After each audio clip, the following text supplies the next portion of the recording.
Universitas Borneo Lestari.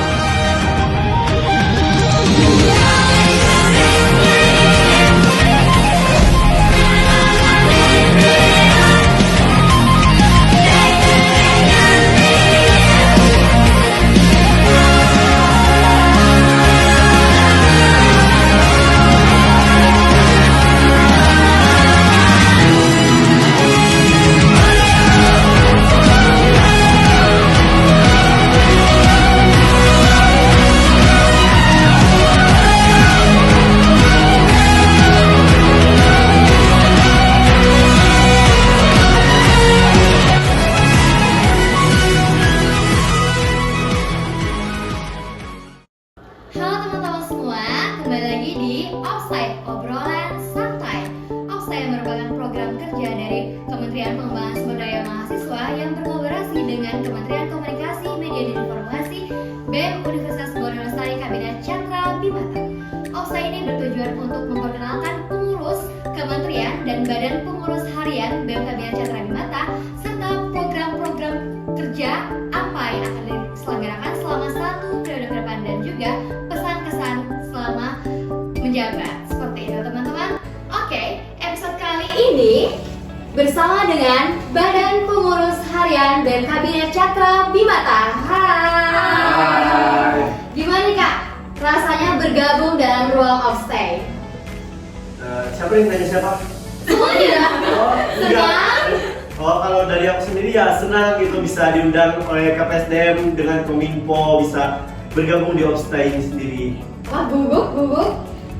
Gugup juga. Karena akan banyak sekali pertanyaan yang akan ditanyakan kepada Badan Pengurus Harian. Seperti itu teman-teman semua. Sebelumnya, tentu dong pasti ada yang sudah kenal dengan Presma dan Wapres, tapi masih belum ada yang kenal mungkin dengan Badan Pengurus Hariannya. Tentu pada video kali ini kita akan memperkenalkan Badan Pengurus Harian BEM Kabinet Cakra Bimata.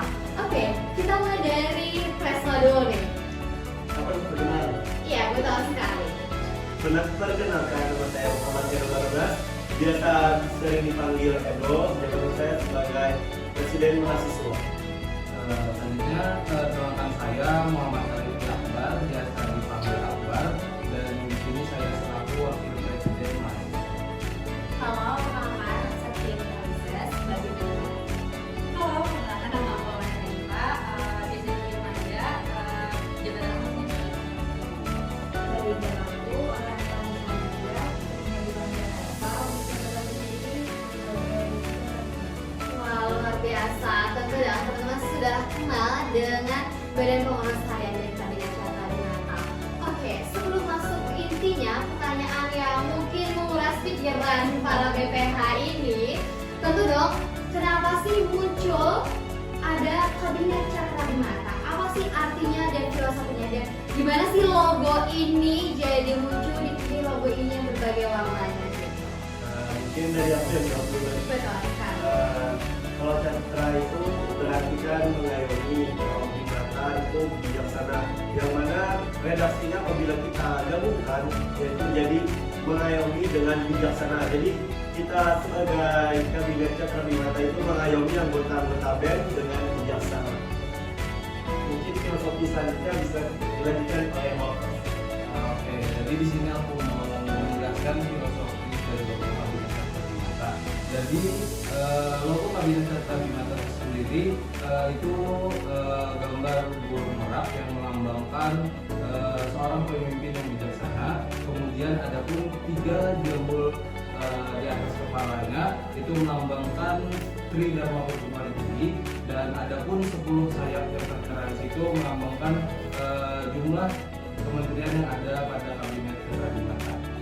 Dan kemudian terkait filosofi logo akan diserahkan ke saya. Oke, untuk filosofi warna sendiri ada warna merah yaitu semangat dan keberanian, lalu untuk warna kuning itu kegembiraan dan harapan, untuk warna hijau itu ketenangan dan kedamaian, lalu untuk warna biru itu kepercayaan, kesetiaan dan tanggung jawab. Lalu untuk warna sendiri ada gradasinya, itu memiliki arti peningkatan atau peralihan dari satu posisi ke posisi yang lain. Mungkin itu saja.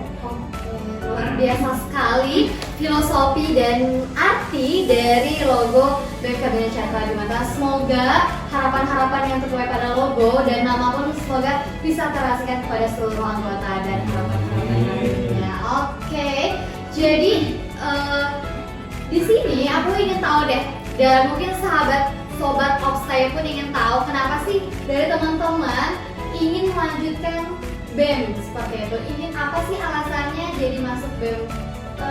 Siapa dulu nih? Dari Ibu Sekjen dulu? Oke, mungkin dari aku karena aku sudah pernah mengambil itu, terus menjadi kader, terus aku berpikirannya untuk melanjutkan menjadi anggota BEM sekali lagi untuk menambah lebih banyak pengalaman lagi. Tapi ternyata tidak disangka-sangka aku diberikan kesempatan untuk menjadi sekretaris BEM. Wah, luar biasa sekali. Selanjutnya dari Ibu Sepu sama Oke, kalau dari aku sendiri itu kan awalnya itu waktu masuk itu kan emang tertarik BEM waktu masuk univ sendiri itu karena dari sekolah dulu emang belum pernah ikut organisasi, jadi mau nyoba-nyoba ikut organisasi. Tapi karena BEM sendiri itu baru bisa diikuti setelah semester 3, jadi baru ikut tahun ini. Jadi waktu masuk itu coba-coba mau jadi anggota aja dulu karena kan masih awal gitu. Tapi alhamdulillah diberi tanggung jawab untuk jadi sekretaris. Selanjutnya nih Bunda Kara yang sangat happy. Happy banget dari sini ya, seru soalnya. Oke, kalau aku apa? Kalau aku sebelumnya kan magang ya. Oke, kalau aku sebelumnya itu kan magang gitu. Kalau magang itu kan cuma berapa bulan aja, jadi belum puas gitu. Terus di BEM ini juga ngerasa udah lingkungannya enak, sama orang-orangnya juga kenal gitu. Jadi kenapa gak lanjut aja gitu. Dan ternyata diberi kesempatan untuk jadi bendahara umum gitu. Wah, luar biasa sekali. Selanjutnya nih, Wapres. Mungkin aku sendiri karena sebelumnya aku memang suka berorganisasi ya dari SMA, dan kemudian ketika masuk univ pun aku bersama sekjen sendiri waktu itu kami sama-sama magang ya, menjadi eksekutif muda. Lalu tahun berikutnya aku menjadi menteri dari kabinet sebelumnya, dan mungkin saatnya ini dari ilmu yang aku dapat saatnya aku memberikan ilmu yang aku dapat. Wow, luar biasa sekali. Dan yang terakhir dari Fresma. Dari aku sendiri karena aku dari SMA sudah mengikuti kegiatan organisasi, jadi aku ada tertarik juga dari BEM, mau ikut BEM. Soalnya kalau dari sekjen ataupun gubernur ataupun wakil sendiri kan mereka ada ikut magang nih. Kalau aku sendiri nggak ikut magang, tapi aku langsung daftar BEM di semester 3 sendiri. Tapi aku menjadi staf ahli di luar negeri, dan dari situlah aku ada keinginan untuk melanjutkan BEM sendiri. Oke, luar biasa sekali teman-teman semua. Selanjutnya tentu teman-teman sobat Offside kepo dong dengan apa aja sih tugas ataupun program kerja atau project yang ada pada BEM ini. Oke, dari mana dulu? Dari Bunda dulu. Oke, sekali.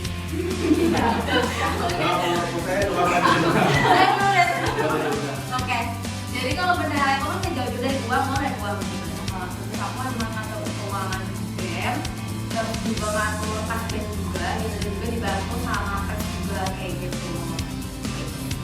Oke, Seru deh pokoknya. Oke, seru banget ya, jadi benar seru gitu. Terus pusing juga sambil ya Allah ya Allah.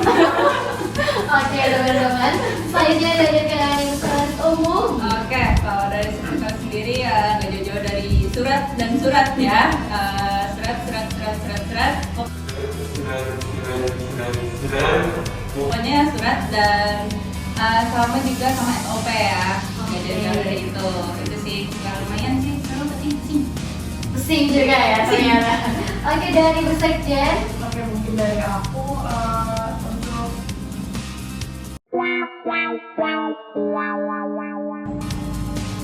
untuk jobdesk sendiri membantu pres-wapres untuk menyayangi para anggota. Terus untuk jobdesk Prof Japu, itu inventaris. Oke, dilanjut dengan Wapres. Baik, terkait tugas kami di sini selaku pres wapres pun kami membagi ranah terkait internal dan eksternal BEM sendiri. Jadi terkait eksternal itu Pres langsung memegang dan aku sendiri memegang internal BEM itu sendiri. Lanjutkan. Kalau dari aku sendiri ya aku menambahkan dari Wapres ya, tugas dari Pres dengan Wapres itu sebagai penasehat, yang mana penasehat ini di setiap kepanitiaan membantu kinerjanya, kelancaran kinerja di kepanitiaan. Jadi setiap ada yang mengajukan terkait rondon ataupun segala macam ya kami bakal membantu panitia tersebut. Oke, tentu lumayan banyak sih ya tugas dan program dari BPH ini, dan lumayan berat gitu tanggung jawab yang diemban seperti itu. Tentu selain ada tugas, pastinya ada tantangan tersendiri nih yang dihadapi oleh Badan Pengurus Harian ataupun kendalanya. Apa aja sih kendala yang dihadapi selama kepengurusan ini, dan bagaimana tips menghadapi kendala tersebut atau tantangan tersebut? Dari Pres dulu. Kalau dari aku sendiri ya, namanya permasalahan itu pasti ada, karena kita sebagai manusia nggak mungkin luput dari ada permasalahan. Kalau di BEM sendiri pasti ada namanya naik turunnya semangat kinerja anggota BEM. Jadi untuk solusinya sendiri, kami di setiap kegiatan ataupun rapat pemantapan, rapat evaluasi, kami bakal memberikan semangat, memberikan masukan kepada anggota BEM untuk bisa selalu semangat dalam kinerjanya. Oke, mungkin dari aku lebih ke interaksi dan komunikasi antar anggota gitu. Mungkin karena aku kurang bisa juga gitu ya untuk mendekatkan diri kepada mereka. Jadi untuk tipsnya yang aku dapat itu mungkin aku lebih bisa lagi mendekatkan diri kepada anggota-anggota yang lain. Oke, dan dengan Wapres? Baik, kalau dari aku sendiri terkait kendala ya, mungkin ini karena masih awal ya, jadi dari pengamatanku dari beberapa proker yang telah kami kerjakan, masih banyak anggota BEM sendiri yang belum bisa bergerak sendiri. Jadi solusi dari kami pun, khususnya kami dari BPH, bakal terus membimbing anggota-anggota BEM tersebut. Oke, luar biasa sekali. Tadi kenal di Beseku.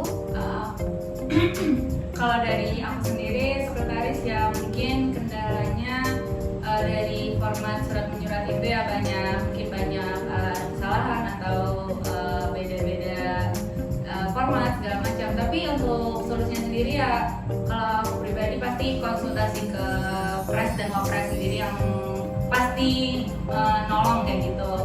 Jadi untuk kendalanya itu nggak terlalu berat, jadi masih bisa diatasi dengan cara konsultasi ke Pres dan Wapres, dan pasti dibantu kok gitu. Wah, luar biasa sekali. Terakhir nih, Bu Bendahara. Ini kalau dari kendala saya mungkin sudah diambil sama mereka semua ya. Oke, jadi kalau dari kendala sudah disebutkan sama mereka semua. Jadi aku harap mungkin kita komunikasinya aja lebih baik lagi. Nah, itu aja sih. Oke, mungkin itulah kendala yang dialami oleh BPH dan tantangan ya yang dihadapi entah sekarang ataupun yang akan datang nantinya. Selain tantangan, tentu dong ada sukanya nih. Pasti ada duka, ada sukanya. Jadi apa sih yang kalian sukai dalam BEM Kabinet Chandra Bimata ini? Dari Wapres dulu deh. Oke, terkait suka dan dukanya. Mungkin tadi dukanya sudah ya dikenakan. Dukanya sudah, sukanya ya. Sukanya aja ya.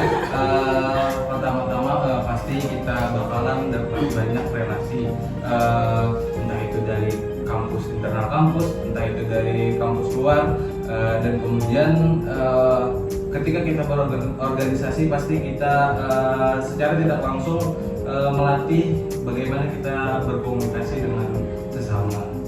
Oke, lanjutkan Presma. Mungkin aku bisa menjabarkan sedikit daripada Wapres, kan tadi penambahan relasi. Jadi dengan sukanya kita berorganisasi di BEM, yang awalnya kita nggak kenal dengan Bu Bendung dan Bu Sekjen, kita bisa saling kenal sama di dalam kampus karena dunia ini terasa sempit gitu. Nggak kenal sama lain, mungkin karena dari BEM kita bisa menjalin memperpanjang tali silaturahmi kita bersama umat beragama. Wah, Masya Allah. Karena ini Ramadan gitu, jadi ketahuan dong tagnya Mas Ramadan. Oke, di next Ibu Sekjen. Jen? Mungkin untuk sukanya sendiri di aku lebih ke kayak kepercayaan diri kita yang lebih meningkat aja gitu setelah masuk BPH. Oke, itu sudah rado deh. Oke, kalau dari aku sukanya banyak. Ini Banyak. seru banget. Banyak. Sukanya banyak. Karena di sini aku merasa punya keluarga baru dan punya Wah. kakak baru di sini yang saling membimbing yang sangat-sangat apa ya? Pokoknya seru banget di sini. Oh iya, lanjut Ibu. Oke, kalau dari aku sendiri ya mungkin diambil semua ya.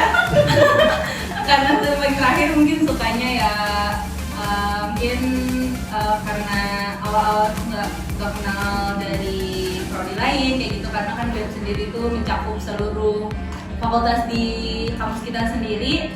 Jadi banyak punya kenalan dari prodi lain, jadi bisa menambah relasi teman-teman kayak gitu. Gitu sih. Oke, itulah teman-teman suka dukanya. Tentu dong, pasti kayaknya kebanyakan sukanya aja deh ya. Betul sekali. Oke, aku tahu sih semuanya anggota BEM itu hampir rata-rata orang sibuk ya. Jadi tentu dong BPH juga orang-orang sibuk sekali. Nah, apakah ada tips and trick dari BPH atau siapa yang mau wakili dulu nih nantinya untuk cara manajemen waktu gitu biar didapatkan antara tugas kuliah dan tugas organisasi seperti itu? Siapa nih? Siapa ya? Udah, aku aja.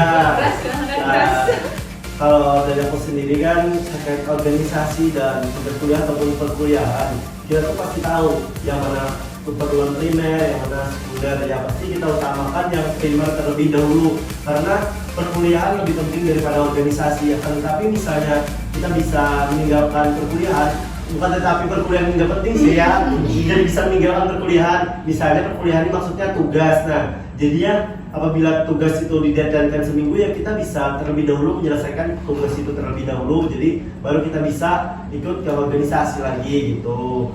Nah, mungkin dari aku itu aja sih. Mungkin mau izin menambahkan ya, karena kita berorganisasi ini tidak sendirian. Jadi bagaimana kata Pres tadi, di mana yang sekunder dan primer. Jadi contohnya aja, misal ada sebuah kegiatan nih, kita sendiri sebagai apa dulu nih kalau bisa kita tinggalkan di organisasi atau bisa diwakilkan oleh teman kita, maka kita perlu memilih yang primer. Jadi jangan pernah takut ketika berorganisasi karena kita enggak sendirian gitu. Karena banyak teman yang bisa membackup.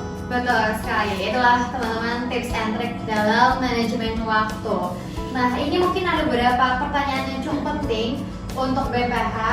Jadi bagaimana sih, tentu dong ya, anggota pengurus BEM itu lumayan banyak, sekitar 39 orang, lumayan banyak. Bagaimana sih jika terjadi konflik internal, bagaimana BPH mengatasi masalah tersebut? Seperti itu. Aku yang jawab.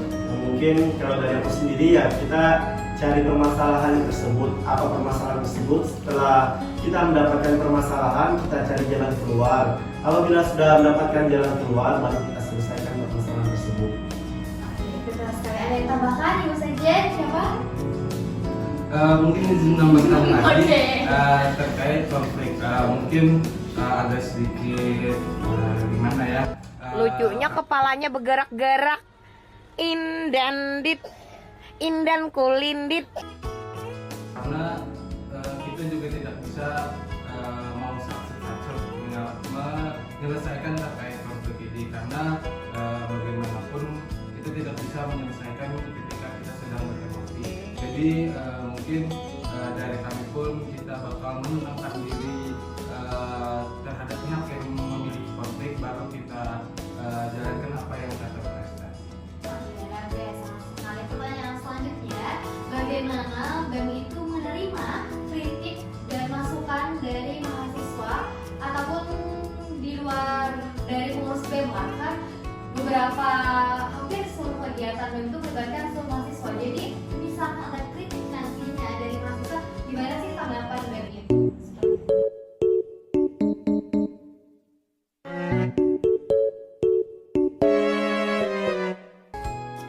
Oke, mungkin dari BEM sendiri itu ada kementerian, yaitu Kementerian Kasrat. Nah, Kementerian Kasrat sendiri itu memiliki program yang namanya aspirasi mahasiswa. Nah, aspirasi mahasiswa ini sendiri, kita menerima saran dan kritik dari mahasiswa, lalu dikaji oleh Kementerian Kestra sendiri. Mungkin itu saja. Oke teman-teman semua, itulah ibaratnya ada kotak sarannya gitu ya. Ada bidang khusus yang menangani masalah kritik dari mahasiswa ini, yaitu bidang Kasrat atau Kementerian Kasrat. Oke, pertanyaan selanjutnya itu bagaimana sih BEM itu berinteraksi atau berkontribusi kepada masyarakat umum? Apakah ada program kerja yang berhubungan dengan masyarakat, tidak hanya internal kampus saja? Mungkin di sini aku yang menjawab ya. Kebetulan di BEM sendiri ada Kementerian Sosial dan di situ terdapat 2 program kerja yang berhubungan langsung nih dengan masyarakat. Yang pertama itu ada PKM, Peduli Kesehatan Masyarakat, dan Visit Kampus. Jadi kegiatan itu anggota BEM sendiri bakalan berinteraksi langsung kepada masyarakat. Oke, luar biasa sekali. Mungkin sangat komplit sekali untuk program-program kerja dari BEM ini yang sudah dirancang, ada untuk mahasiswa, ada untuk ormawa, ada pun juga untuk masyarakat umum semuanya teman-teman. Nah, ini khusus nih pertanyaan untuk sekretaris umum dan juga bendahara. Kan baru semester berapa nih? Semester 4 ya. Tentu dong masih bisa lanjut untuk periode selanjutnya. Apakah nanti akan lanjut untuk periode selanjutnya atau gimana nih? Jadi pres masih. Oke, untuk itu sendiri ya mungkin kita lihat situasi dan kondisi kedepannya dulu ya, gimana nanti kedepannya kinerja kami sendiri sebagai BPPH apakah bisa ditingkatkan untuk menjadi Amin. Kita lihat sikon dulu ya. Sambil ya Allah. Oke teman-teman. Jadi lanjut apa enggak? Pikir dulu ya. Oke, jadi selanjutnya pesan dan kesan untuk pengurus yang sekarang dan pengurus yang akan datang nantinya atau yang ingin masuk BEM nih. Dan apa sih keuntungan dari masuk BEM tersebut? Dari pesan juga deh. Mungkin dari aku untuk kabinet yang sekarang itu kita tetap semangat. Terus untuk yang selanjutnya itu pesannya jangan takut untuk berorganisasi, karena buat apa takut, organisasi ini sangat banyak memberikan kita benefit. Luar biasa sekali, Ibu Seku. Oke, Kak, dari aku sendiri itu untuk kabinet sekarang tetap semangat, yang pasti harus tetap semangat dan jaga solidaritasnya juga. Terus untuk periode yang akan datang, jangan takut untuk organisasi karena di organisasi kita banyak banget dapat pengalaman-pengalaman yang pasti bakalan kepake gitu buat kedepannya kayak gitu sih. Oke, untuk Ibu Bendahara. Oke, kalau dari aku untuk kabinet sekarang terus semangat, jangan merasa sendiri. Dan untuk kabinet selanjutnya, ayo ikut BEM karena BEM itu seru banget. Wow. Next, Bapak. Baik, mungkin pesan untuk anggota BEM Kabinet Sentra Bimatra, tadi ada beberapa kendala yang disebutkan. Jadi harapannya kedepannya semoga kendala-kendala yang tadi disebutkan bisa menjadi lebih baik dan tetap semangat untuk satu periodenya. Dan pesan-pesan untuk mahasiswa-mahasiswa yang ingin ikut berorganisasi, jangan ragu untuk ikut organisasi karena kita berorganisasi sendiri banyak bakal benefit yang kita dapat. Tadi banyak sudah juga kami sebutkan satu-satu, mungkin itu aja dari aku. Oke, next terakhir. Mungkin dari aku cuma kesimpulan dari sekjen dan Wapres. Simpelnya, you never know if you never try. Oke, sebelum menutup satu lagi, satu kata untuk BEM Kabinet Catra Bimatra dari Bapak Presiden. Aku 2 kata ya. Sama. Menyala abangku. Wah. Next. Mantap. Iya, Ibu Bendahara. Ibu Sepuh. Solid. Jadi Ibu Sekjen. Semangat. Yeay. Luar biasa. Oke teman-teman, itulah video Oxley pada episode kali ini bersama Badan Pengurus Harian BEM Kabinet Catra Bimatra. Saya ucapkan terima kasih kepada Badan Pengurus Harian Kabinet Catra Bimatra yang telah berhadir dalam Oxley, dan terima kasih banyak kepada Biaskap yang telah bersedia menyediakan tempat untuk pembuatan video ini. Dan tentu saja nantikan video-video offsite berikutnya bersama para kementerian lainnya pada ruang Instagram bem.unbl dan YouTube BEM Universitas Borneo Lestari. Dan TikTok @bem.unbl. Jangan lupa like, komen Dan subscribe.